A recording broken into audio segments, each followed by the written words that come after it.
এখন প্রায় রাত ৩টার কাছাকাছি বাজে।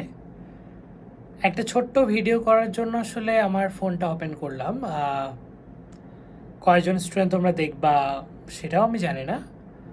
বাট আমার যেটা আসলে মনে হলো সেটা হচ্ছে যে আমরা যারা স্টুডেন্ট আছি তো আমরা তো দিন শেষে সবাই মানুষ, রাইট? আমাদের প্রত্যেকের জীবনে একটা জার্নি আছে। আমরা যে বেঁচে আছি, আমরা পড়াশোনা করছি, আমাদের জীবনের কাজ করছি, সব কিছুই আসলে আমাদের প্রত্যেকের জীবনের একটা আলাদা আলাদা পার্ট বা আলাদা আলাদা জার্নি। তোমরা যারা মুসলিম আছো, তোমাদের সবার প্রতি আমার রিকোয়েস্ট থাকবে যে ৫ ওয়াক্ত নামাজটা আদায় করো, তাহাজ্জুদ নামাজটা পড়ো। তুমি না মনের মধ্যে একটা শান্তি পাবা, মানে যেটা আমি ফিল করি যে একজন মুসলিম হিসেবে হয়তোবা আমরা দেখা যায় যে ইসলামের সকল নিয়ম পালন করতে পারি না বা হয়ে ওঠে না।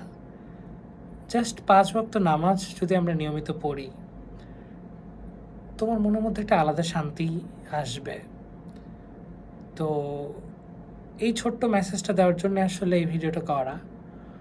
আর যারা অন্য ধর্মের আছো, তোমাদের ধর্মের কথা যেটা বলে যে সহজ কথা আসলে যে সৃষ্টিকর্তার প্রতি প্রার্থনা করো তোমার জীবনকে ভালো করার জন্য, এটা কাজে দেয়।